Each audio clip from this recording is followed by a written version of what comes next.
Hello friends, welcome back to my channel once again. Radhe Radhe आप सभी को। आज का जो वीडियो होने वाला है बहुत ही इम्पोर्टेंट वीडियो है, तो मैं आप सबसे कहूँगी वीडियो का एंड तक ज़रूर देखिएगा। आप लोग बहुत ज़्यादा मुझे कमेंट करते हैं कि मैम ऐसा ऐसा वृंदावन में हो रहा है, बहुत सी चीज़ें हमारे साथ हुई हैं, अपना एक्सपीरियंस शेयर करते हो। मैम आप इस पर वीडियो बनाइए, आपको इस पर ज़रूर बताना चाहिए। तो मुझे लगा ये सारी इन्फॉर्मेशन मुझे आपके साथ शेयर करनी चाहिए। तो मैंने सोचा कि मैं आपके जो कुछ वीडियोज़ ऐसी हैं जो आपके साथ शेयर नहीं करती वृंदावन की, जैसे हम बनाते हैं गलियों की, रोड की, बहुत से ऐसे इंसिडेंट होते हैं, तो वो सारी वीडियो आपके साथ शेयर करते हुए आपको बताती हूँ कुछ इन्फॉर्मेशन जो कि बहुत इंपॉर्टेंट और सबको जानना बहुत ज़रूरी है। जो वृंदावन आए हैं उनको तो पता होगा, या बहुत से लोग आते हैं उनको पता नहीं लगता, और जो वृंदावन नहीं आए हैं, आने वाले हैं, तो उन लोगों को भी इस चीज़ से मैं सावधान करना चाहूँगी। बात करेंगे वृंदावन की। वृंदावन में देखिए कई तरीके की धोखाधड़ी होती है। आप आएँगे, आप जब वृंदावन आते हैं, तो आपको नहीं पता होता है कैसे-कैसे लोग होते हैं। जैसे आप वृंदावन में आएँगे, आप अगर कहीं घूमने जाएँगे, अभी हम बात कर लें वृंदावन में निधिवन की। अगर आप निधिवन घूमने जाते हैं, तो आपको बाहर बहुत सारे गाइड मिल जाएँगे। अगर आप देखेंगे उनकी वेशभूषा बिल्कुल पंडित की रहेगी, आप उन्हें पंडित ही कहेंगे। क्योंकि बिल्कुल उन्हीं की तरह वो रहते हैं। वृंदावन में आप लगभग देखेंगे लोग ऐसे ही रहते हैं ज़्यादातर। तो आपसे कहेंगे कि हम आपको पूरा निधिवन घुमाएँगे और आपको एक-एक चीज़ के बारे में बताएँगे।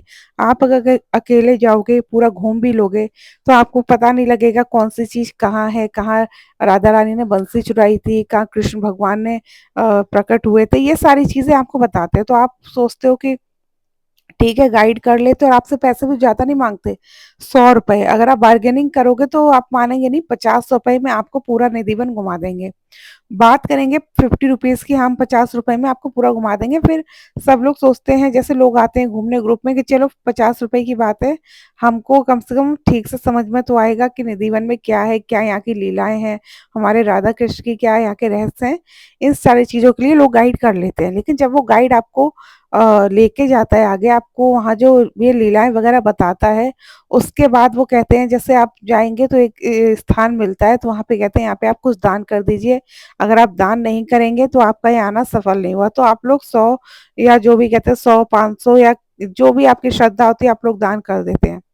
उसके बाद आप जब निधिवन में दर्शन करेंगे, जो लोग गए उन्हें पता है, वहाँ आता है बंसी चोर राधा रानी, जहाँ कहते हैं राधा रानी कृष्ण भगवान की बंसी चुराई थी। वहाँ दर्शन करके आप आगे जाएँगे, तो आपसे फिर वो पैसे की डिमांड करेंगे, कि अगर आप वृंदावन आते हैं और वृंदावन अगर आपने आने के बाद यहाँ पे अगर कुछ भी दान पुण्य नहीं किया, तो आपका वृंदावन में आ आके दर्शन करना बेकार है। मतलब आपको पूरा निधिवन घुमाएँगे, उसके आगे आपको ले जाएँगे, कहेंगे इस मंदिर के दर्शन ज़रूर कीजिए निधिवन के बाद, या निधिवन के बाद आप इस मंदिर के दर्शन कीजिए। अगर आपने नहीं किए और यहाँ पे आके आप अपने मन से दान पुण्य कर देना, जितना भी आप कर सकते हैं, 10-20। तो आप सोचते हो चलो घूम लेते हैं मंदिर, कर देंगे, ₹11, ₹10, ₹20 हर कोई कर देता है। लेकिन जब आप वहाँ पे जाएँगे, तो वो आपको वहाँ बिठाएँगे, बिठाने के बाद आपको कम से कम आधे घंटे आपको ये बताएँगे, वो बताएँगे कि उन लोगों ने इतना दिया था, इतना दिया था। आप अगर 5,000 देंगे तो हम आपके नाम से रोज़ प्रसाद चढ़ाएँगे। अगर आप हमें 11,000 देंगे तो हम 3 महीने आपके नाम का प्रसाद चढ़ाएँगे। अगर आप हमें 22,000 या वैसे 51,000 देंगे, तो पूरी साल हम आपका क्या कहते हैं, नाम का प्रसाद चढ़ाएँगे, आपका नाम की यहाँ पे पत्थर पे नाम लिख के हम लगाएँगे। ये सारी चीज़ आपसे बोलेंगे। और एक होता है कि चलो ठीक है कि आपसे बोल रहे हैं, आपने बोल दिया नहीं, नहीं हम इंटरेस्टेड नहीं है, हम अपना 10-20 रुपए जो भी हमारी श्रद्धा होगी दान करके बाद में देखेंगे। लेकिन नहीं, वो इस तरीके से आपसे बात करेंगे, मतलब एक काइंड ऑफ फोर्स करना होता है कि आप यहाँ मतलब आए हो तो कुछ ना कुछ करके जाओ, कुछ नहीं तो 5,000, 11,000 करके जाओ। तो इस तरीके के यहाँ जो आपको गाइड मिलते हैं, वो आपको इस तरीके से मिसगाइड करते हैं, आपको अपनी बातों में फँसा लेते हैं। और बहुत से लोग मैंने देखा है, उनके नाम के पत्थर लगे भी होते हैं वहाँ पे मंदिरों में, और उनके नाम का प्रसाद चढ़ता है, नहीं चढ़ता, नहीं पता। इसका मतलब कई लोग ऐसे होते हैं जो कर भी देते हैं दान।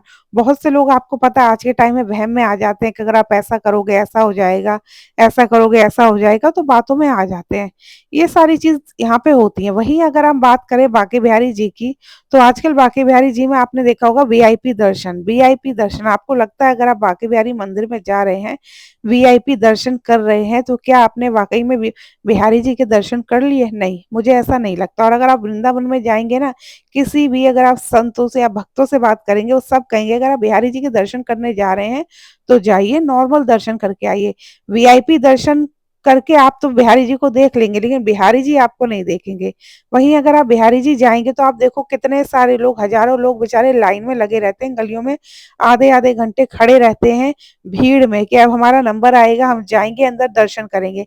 वहीं आपको आप जाएँगे, बहुत से लोग आपको ऐसे मिल जाएँगे पर पर्सन ₹100 की डिमांड करेंगे। आप लोग गए, जो लोग बिहारी जी गए होंगे उन्हें पता भी होगा, डिमांड करेंगे और आपको पीछे वाले गेट पे जहाँ एक पुलिस वाले वगैरह खड़े रहते हैं, वहाँ से आपको एंट्री दिला देंगे। उनमें से जैसे अगर आपसे 5 लोग हैं, ₹500 लिए हैं तो उसमें से ₹100 पुलिस वाले को दे के वो गेट ओपन हो जाता है और वो आपको डायरेक्ट आपको जो अंदर मेन गेट है वहां तक पहुंचा देते हैं।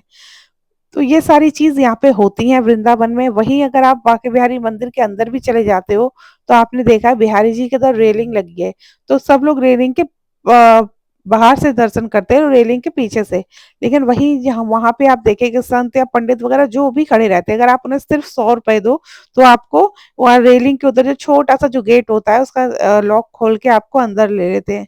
मतलब ये सारी चीज़ें यहाँ पे होती हैं बहुत ज़्यादा। मैं आपसे कहूँगी आप किसी की बातों में मत आइए। मान लीजिए आपने ₹500 दे भी दिए कि चलिए हमें डायरेक्ट गेट के सामने पहुँचा देंगे। तो आप जब अंदर जाओगे तो आपको भीड़ उतनी ही मिलेगी। आपको भीड़ में जाके दर्शन करने ही पड़ेंगे, चाहे आप उनको ₹500 दो या ना दो, क्योंकि वो आपको गेट तक पास तक पहुँचा देंगे। अंदर ले जाके बिहारी जी के पास तक ले जाके आपको दर्शन नहीं कराएँगे। तो ये सारी चीज़ यहाँ पे होती हैं। और अगर हम बात करें कि जैसे अगर आप वृंदावन आ रहे हैं, वृंदावन में कई सारे ऐसे मंदिर हैं जहाँ आप जाएँगे तो अननेसेसरी तरीके से जहाँ आप दर्शन करेंगे वहाँ पे पर्दा डाल के रखते हैं। आपको 10-20 मिनट बिठाएँगे, वेट कराएँगे और फिर कहेंगे कि आप अगर इतना दान देंगे, 1100 का दान देंगे तो हम 2 गायों का आपका जो 2 गाय का जो उन गाय को जो चारा वगैरह दिया जाता है, आपकी तरफ से सेवा करेंगे। अगर आप हमें 5,000 देंगे तो आपकी तरफ से 1 हफ्ते हम सेवा करेंगे और 11,000 देंगे तो हम पूरा राधा रानी का श्रृंगार आपकी तरफ से चढ़ाएँगे और आपको इतना दान करना होगा। और आपको एक चीज़ बता दूँ, जब ये सब लोग बोल रहे होते हैं तब वो बिल्कुल वीडियो नहीं बनाने देते। उनका मकसद क्या होना चाहिए कि जब आप दर्शन कर रहे हो, जब को राधा रानी कृष्ण भगवान के दर्शन कर रहे हो तब आप वीडियो ना बनाने दें। समझ में आता है कि आप नहीं चाहते कि उनके विग्रह के कोई वीडियो बनाए, लेकिन जब उनका पर्दा पड़ा होता है तब तो वो जब बोल रहे होते हैं तब बिल्कुल वीडियो नहीं बनाने देते। लेकिन जब वो बोल के खत्म हो जाता है कि अब दर्शन आप कर सकते हैं, पर्दा हटा देते हैं, उस समय आप जितनी चाहे वीडियो बनाइए, मतलब फिर उन्हें दिक्कत नहीं है। उन्हें दिक्कत एक्चुअली इस चीज से जो वो बोल रहे हैं ना, इनडायरेक्टली जो डिमांड कर रहे हैं आपसे, वो चीज कोई रिकॉर्ड ना कर ले, क्योंकि इनडायरेक्टली वो फोर्स करते हैं, आपसे पैसे ही मांगते हैं। देखिए वृंदावन में लोग आते हैं, हर किसी की श्रद्धा होती है, बहुत से लोग जिनको दान करना ही है, देना ही है, वो बिना मांगे भी दे देंगे, क्योंकि हर इंसान एक जैसा नहीं होता। किसी की दान करने की हैसियत ₹5 है तो किसी की 500 है तो किसी की 5,000 है। लेकिन आप किसी कोई भक्त दर्शन करने आए, आप उसे सिर्फ आधे घंटे बिठा के ये समझा रहे हो, आप ये दान करो, वो दान करो और तब आप दर्शन करा रहे हो जबकि भीड़ बिल्कुल नहीं है, तो ये चीज़ तो बिल्कुल सरासर गलत है।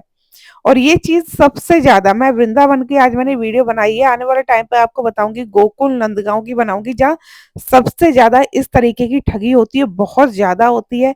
आप वहाँ जाएँगे दर्शन करने, बहुत बुरी तरीके से आपसे वो बात करते हैं और जो उनका बिहेवियर रहता है वो भी बहुत मतलब अ, इस तरीके का रहता है कि आप जाएँगे इतने मन से भाव भग जाते हैं, मन में भाव लेके दर्शन कर लेंगे। इस तरीके से जब देखते हैं तो एक उन्हें कहीं न कहीं मन में निराशा तो ज़रूर होती होगी कि हम क्या सोच के आए थे। तो वहाँ के जो लोग हैं जो ऐसे करते हैं बिल्कुल गलत करते हैं, क्योंकि लोग अपना भाव लेके जाते हैं दर्शन करने।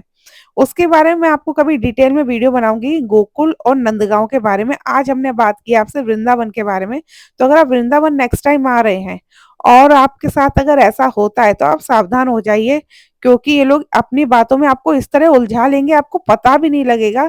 फिर आप बाद में आप सोचेंगे कि मतलब आप पछताओगे कि हम क्यों हमने गाइड किया, क्योंकि इस तरह करते हैं फिर आपको भी अजीब लगता है मना करते हुए, क्योंकि इस तरह अपनी बातों में फँसा लेते हैं, आपसे इनडायरेक्टली फ़ोर्सली आपसे डिमांड ही करते हैं। तो नेक्स्ट टाइम अगर आप वृंदावन आ रहे हैं तो आप इन सब चीज़ों से सावधान हो जाएँ और किसके साथ ऐसा-ऐसा हुआ है वो मुझे कमेंट बॉक्स में ज़रूर बताएँ।